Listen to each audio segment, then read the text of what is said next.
हे प्रभु धर्मराज, आज यही कर्मर खातारे एमिति एक चमत्कार देखिबाकु मिलिछि जहा मोर त्रिकालदर्शी बुद्धि को मध्य स्तब्ध करि देछि।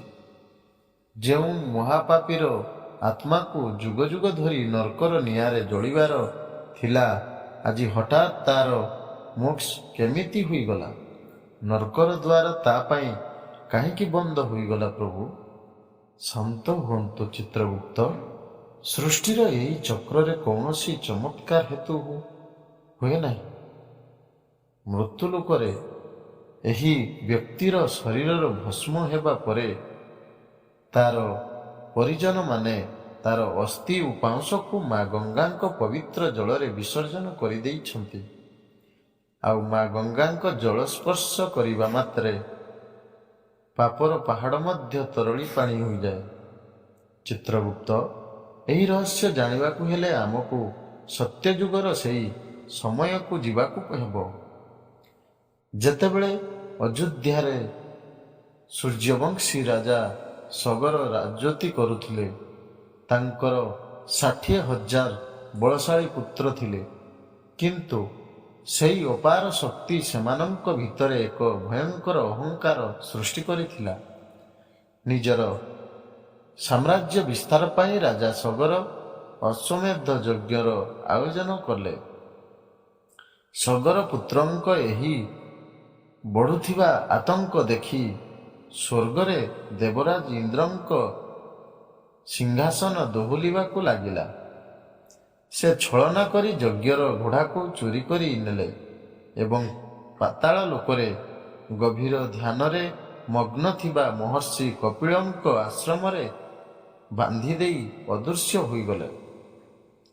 ଘୋଡ଼ାକୁ ଖୋଜି ଖୋଜି 60,000 ଅହଙ୍କାରୀ ରାଜକୁମାର ପାତାଳ ଲୋକରେ ପହଞ୍ଚିଲେ। ଅହଙ୍କାରରେ ଅନ୍ଧ ହୋଇ ସେମାନେ ମହର୍ଷି କପିଳଙ୍କୁ ଚୋର ଏବଂ ଢୋଙ୍ଗୀ ବୋଲି କହି ଅପମାନିତ କଲେ।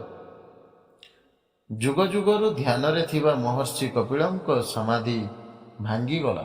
କ୍ରୋଧରେ ଯେମିତି ସେ ନିଜର ଆଖି ଖୋଲିଲେ, ତାଙ୍କ ନେତ୍ରରୁ ନିର୍ଗତ ହେଲା ପ୍ରଳୟଙ୍କାରୀ ଅଗ୍ନି।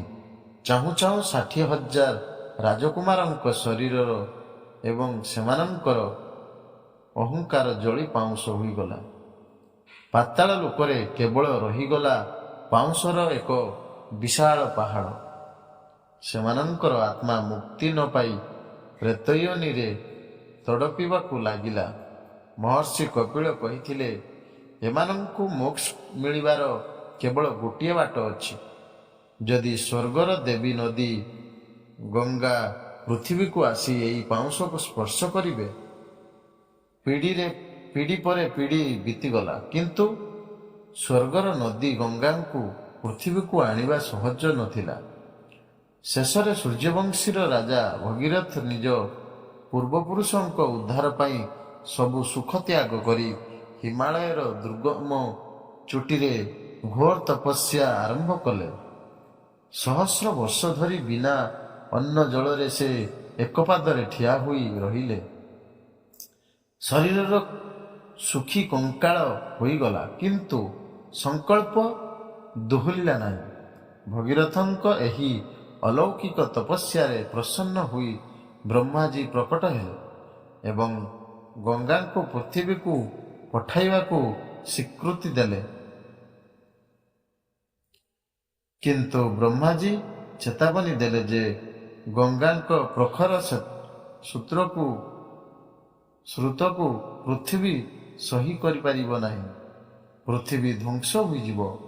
ଏହି ବ୍ରହ୍ମାଣ୍ଡରେ କେବଳ ଦେବଙ୍କ ଦେବ ମହାଦେବ ହିଁ ଗଙ୍ଗାଙ୍କ ବେଗକୁ ଧାରଣ କରିପାରିବେ। ଭଗୀରଥ ପୁଣି ମହାଦେବଙ୍କୁ ପ୍ରସନ୍ନ କରିବାକୁ ତପସ୍ୟା କଲେ ଏବଂ ଭୋଳାନାଥ ଗଙ୍ଗାଙ୍କୁ ନିଜ ଜଟାରେ ଧାରଣ କରିବାକୁ ପ୍ରସ୍ତୁତ ହେଲେ। କିନ୍ତୁ ଚିତ୍ରଗୁପ୍ତ, ସେହି ସମୟରେ ମା ଗଙ୍ଗାଙ୍କ ମନରେ ଅହଙ୍କାର ଆସିଗଲା। ସେ ଭାବିଲେ, ମୁଁ ମୋର ପ୍ରଖର ବେଗରେ ଶିବଙ୍କୁ ମଧ୍ୟ ଭସାଇ ନେଇ ପାତାଳକୁ ଚାଲିଯିବି। ଅନ୍ତର୍ଯ୍ୟାମୀ ମହାଦେବ ଗଙ୍ଗାଙ୍କ ଏହି ଅହଙ୍କାରକୁ ବୁଝିଗଲେ। ଯେମିତି ଗଙ୍ଗା ସ୍ୱର୍ଗରୁ ଝାମ୍ପି ମାରିଲେ, ମହାଦେବ ନିଜର ବିଶାଳ ଜଟାକୁ ମେଲାଇ ଦେଲେ। ଗଙ୍ଗା ଶିବଙ୍କ ଜଟା ଜାଲରେ ଏମିତି ଛନ୍ଦି ହୋଇଗଲେ ଯେ ବାହାରିବାର ବାଟ ପାଇଲେ ନାହିଁ। ସ୍ୱର୍ଗର ଗର୍ବିତ ଗଙ୍ଗା ଶିବଙ୍କ ଜଟାରେ କଏଦ ହୋଇ ରହିଗଲେ। ଭଗୀରଥଙ୍କ ବ୍ୟାକୁଳ ପ୍ରାର୍ଥନା ପରେ ଆଶୁତୋଷ ମହାଦେବ ଶାନ୍ତ ହେଲେ ଏବଂ ନିଜ ଜଟାରୁ ଏକ ଛୋଟ ଧାରା ପୃଥିବୀ ପୃଷ୍ଠକୁ ମୁକ୍ତ କଲେ। ରାଜା ଭଗୀରଥଙ୍କ ରଥ ଆଗେ ଆଗେ ଏବଂ ମା ଗଙ୍ଗା ତାଙ୍କ ପଛେ ପଛେ କଳକଳ ନାଦ କରି ପାତାଳ ଆଡ଼କୁ ଗତି କଲେ। ଯେତେବେଳେ ଗଙ୍ଗାଙ୍କ ପବିତ୍ର ଜଳର ପ୍ରଥମ ବିନ୍ଦୁ ସେଇ 60,000 ସଗରପୁତ୍ରଙ୍କ ପାଉଁଶକୁ ସ୍ପର୍ଶ କଲା, ସେତେବେଳେ ପାତାଳର ସେଇ ଅନ୍ଧକାର ଦୂର ହୋଇ ଏକ ଦିବ୍ୟ ଆଲୋକ ଖେଳିଗଲା। ଯୁଗ ଯୁଗରୁ ପ୍ରେତ ଯୋନିରେ ତଡ଼ପୁଥିବା ସେଇ 60,000 ଆତ୍ମା ସବୁଦିନ ପାଇଁ ମୁକ୍ତ ହୋଇ ବୈକୁଣ୍ଠ ଧାମକୁ ଗମନ କଲେ। ଭଗୀରଥଙ୍କ ଏହି ଅତୁଳନୀୟ ପ୍ରୟାସ ପାଇଁ ଗଙ୍ଗାଙ୍କର ଆଉ ଏକ ନାମ ହେଲା ଭାଗୀରଥୀ। ତେଣୁ ଚିତ୍ରଗୁପ୍ତ ମଣିଷର ମୃତ୍ୟୁ ପରେ ଯେତେବେଳେ ତାର ଶରୀର ପଞ୍ଚତତ୍ୱରେ ବିଲୀନ ହୋଇଯାଏ, ସେତେବେଳେ ତାର ଅସ୍ଥି ଏବଂ ପାଉଁଶ ହିଁ ସେହି ଶରୀର ଶେଷ ଅଂଶ ହୋଇ ରହିଥାଏ। ଯେ ପର୍ଯ୍ୟନ୍ତ ସେହି ଅସ୍ଥି ପୃଥିବୀରେ ଥାଏ, ଆତ୍ମାର ମୋହ ସଂସାରରୁ ତ୍ରୁଟି ନଥାଏ। କିନ୍ତୁ ଯେତେବେଳେ ସେହି ଅସ୍ଥିକୁ ଭଗବାନ ବିଷ୍ଣୁଙ୍କ ଚରଣରୁ ବାହାରିଥିବା ଏବଂ ମହାଦେବଙ୍କ ଜଟାରେ ରହିଥିବା ମା ଗଙ୍ଗାଙ୍କ ପବିତ୍ର ଜଳରେ ବିସର୍ଜନ କରାଯାଏ, ସେତେବେଳେ ସେହି ଜୀବନର ସମସ୍ତ ପାପ ଧୋଇ ହୋଇଯାଏ ଏବଂ ଆତ୍ମା ଜନ୍ମ ମୃତ୍ୟୁର ଚକ୍ରରୁ ମୁକ୍ତି ପାଇ ସେହି ପରମାତ୍ମାଙ୍କ ସହ ମିଶିଯାଏ। ଏହା ହିଁ ହେଉଛି ଅସ୍ଥି ବିସର୍ଜନର ସବୁଠାରୁ ବଡ଼ ଆଧ୍ୟାତ୍ମିକ ରହସ୍ୟ। ବନ୍ଧୁଗଣ, ରାଜା ଭଗୀରଥଙ୍କ ତ୍ୟାଗ ଏବଂ ମା ଗଙ୍ଗାଙ୍କ ମୋକ୍ଷଦାୟୀ ରୂପର ଏହି କାହାଣୀ କେବଳ ଏକ ପୌରାଣିକ ଗାଥା ନୁହେଁ, ବରଂ ଆମ ଜୀବନର ସବୁଠାରୁ ବଡ଼ ସତ୍ୟ। ଆଶା କରୁଛି ଆଜିର ଏହି ଭିଡ଼ିଓଟି ଆପଣଙ୍କୁ ଭଲ ଲାଗିଥିବ। ଯଦି ଏହି ରହସ୍ୟମୟ ସୂଚନା ଆପଣଙ୍କ ହୃଦୟକୁ ଛୁଇଁଥାଏ, ତେବେ ଭିଡ଼ିଓକୁ ଏବେ ହିଁ ଏକ ଲାଇକ୍ କରନ୍ତୁ ଏବଂ ନିଜ ପରିବାର ସହ ସେୟାର କରନ୍ତୁ।